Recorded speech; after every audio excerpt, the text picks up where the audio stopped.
और मेरे दोस्त, कैसे हो? तो आज हम बात करने वाले हैं एक ऐसी प्रॉब्लम के बारे में जो कि आज के समय में हर व्यक्ति के पास है। हर व्यक्ति पैसा कमाना चाहता है। तो आज हम इस वीडियो में उन ऐसे 4 बिज़नेसेस के बारे में बात करेंगे जो कि आप पार्ट टाइम और फुल टाइम इसके साथ-साथ आप ऑफ़लाइन और ऑनलाइन दोनों तरीके से उस बिज़नेस को कर सकते हैं और पैसा कमा सकते हैं। और जिस बिज़नेसेस के बारे में आपको बताने वाला हूँ, सबसे बड़ी बात, वो कभी भी बंद नहीं होंगे, कभी भी डाउनफॉल में नहीं जाएँगे और आपको बहुत ही अच्छा पैसा कमा के देते रहेंगे। Education sector. एजुकेशन सेक्टर एक ऐसा सेक्टर है जिसकी डिमांड कभी भी ख़त्म नहीं होगी और ये दिन पर दिन बढ़ता ही जा रहा है। ये पहले भी चल रहा था और आगे भी चलता रहेगा।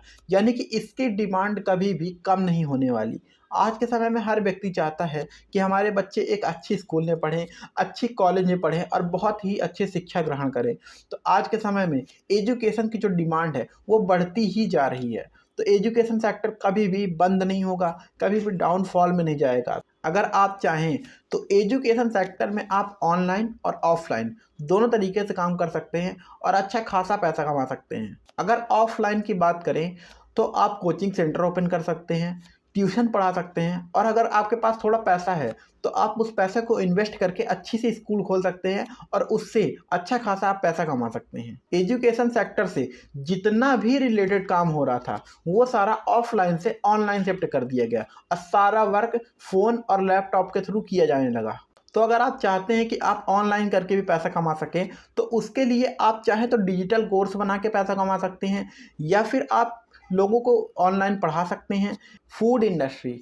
फूड इंडस्ट्री एक ऐसी इंडस्ट्री जो कभी भी बंद नहीं होगी क्योंकि इंडिया के लोगों को खाना खाना इतना पसंद है ना, ये कभी भी डाउनफॉल में नहीं जाएगा, कभी भी बंद नहीं होगा। तो फूड इंडस्ट्री का अगर आप बिजनेस करते हैं तो बहुत ही ज़्यादा ग्रो कर सकते हैं। फूड इंडस्ट्री में भी अगर आप चाहें तो ऑफलाइन और ऑनलाइन दोनों तरीके से पैसा कमा सकते हैं।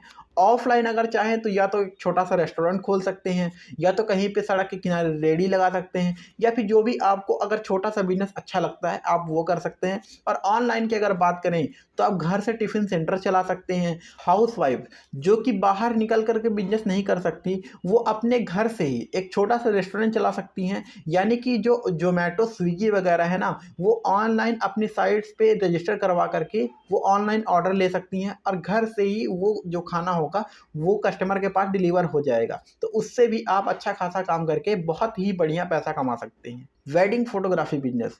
वेडिंग फोटोग्राफी बिजनेस एक ऐसा बिजनेस है जिसकी डिमांड कभी भी कम नहीं होगी और ये हमेशा ही बढ़ता जाएगा। और आज के समय में वेडिंग फोटोग्राफी एक क्रेज़ बन चुका है। हर व्यक्ति आज के समय में अपनी शादी में कुछ करे या ना करे पर फोटोग्राफी वो ज़रूर करवाएगा। तो इसीलिए वेडिंग फोटोग्राफी का जो वर्क है बहुत ही ज़्यादा तेज़ी से ग्रो करता जा रहा है। और सबसे पहले इस बिजनेस को ग्रो करने के लिए आपके पास स्किल्स का होना बहुत ज़्यादा ज़रूरी है क्योंकि इस फोटोग्राफी बिजनेस में जो भी कैमरास यूज़ होते हैं उसके बारे में आपको प्रॉपर नॉलेज होनी चाहिए, उसकी सेटिंग्स के बारे में आपको प्रॉपर नॉलेज होनी चाहिए जिससे कि आप फील्ड में जब काम करें तो आपको प्रॉपर उस कैमरे के बारे में मालूम हो और आप अच्छे से वर्क कर सकें और अपने कस्टमर को बहुत ही अच्छा रिजल्ट दे सकें। और इसके साथ साथ वेडिंग फोटोग्राफी वर्क में बहुत से ऐसे छोटे छोटे काम होते हैं जो कि आप करके बहुत ही अच्छा पैसा कमा सकते हैं, like video editing, photo editing, album designing. इसके साथ साथ बहुत से ऐसे छोटे छोटे वर्क होते हैं जो कि आप करके बहुत अच्छा पैसा कमा सकते हैं। तो वेडिंग फोटोग्राफी एक बहुत ही अच्छा ऑप्शन हो सकता है आपके लिए। Health industry. हेल्थ इंडस्ट्री एक ऐसी इंडस्ट्री है जो कभी भी बंद नहीं होगी और हमेशा ही चलती रहेगी। लोग पहले भी बीमार पड़ते थे और आगे भी लोग बीमार पड़ते रहेंगे। अभी कुछ टाइम पहले कोविड आया, आपने देखा होगा कि उस टाइम पे सारे बिजनेस, सारी जितने भी इंडस्ट्रीज़ थी सब डाउनफॉल में चली गई। पर एक ऐसी इंडस्ट्री थी जिसका बिजनेस कभी भी बंद नहीं हुआ, अब बहुत ही तेज़ी से ग्रो हुआ, वो है हेल्थ इंडस्ट्री। हेल्थ इंडस्ट्री की डिमांड उस समय पे इतनी ज़्यादा हो गई थी कि लोगों को कुछ भी उस टाइम पे नहीं दिख रहा था। सिर्फ़ और सिर्फ़ हेल्थ के अलावा उस टाइम पे सारी मार्केट की दुकानें बंद थी, पर सिर्फ़ एक मेडिकल स्टोर खुली हुई थी। क्यों?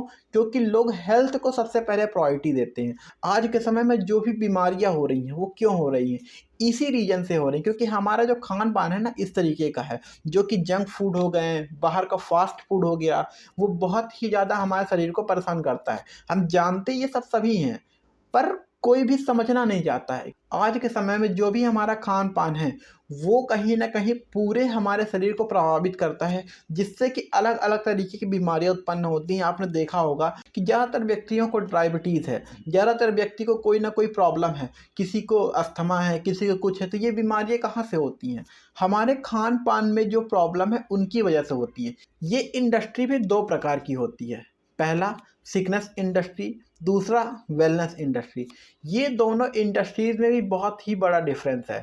पहला सिकनेस, सिकनेस इंडस्ट्री के अंतर्गत वो वर्क आते हैं, अगर कोई व्यक्ति बीमार पड़ गया है वो सीधा हॉस्पिटल जाएगा, तो वो सारे वर्क जो भी होते हैं वो सिकनेस इंडस्ट्री के अंतर्गत आते हैं। यानी कि व्यक्ति के बीमार पड़ने के बाद जो प्रोसेस होता है वो सिकनेस इंडस्ट्री के अंतर्गत काम करता है। नेक्स्ट है वेलनेस इंडस्ट्री।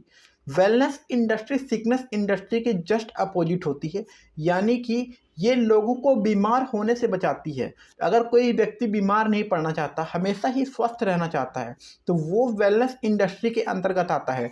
जो व्यक्ति योगा करता है या जिम करता है या फिर अपनी बॉडी को स्वस्थ रखने के लिए कुछ हेल्दी सप्लीमेंट्स लेता है, ये सारे वर्क जो भी होते हैं वो वेलनेस इंडस्ट्री के अंतर्गत आते हैं। तो अगर आप चाहें तो हेल्थ इंडस्ट्री में सिकनेस या फिर वेलनेस, इस इंडस्ट्री में भी अगर आप चाहें तो ऑफलाइन या ऑनलाइन, पार्ट टाइम या फुल टाइम, आप दोनों तरीके से काम कर सकते हैं और बहुत ही अच्छा पैसा कमा सकते हैं।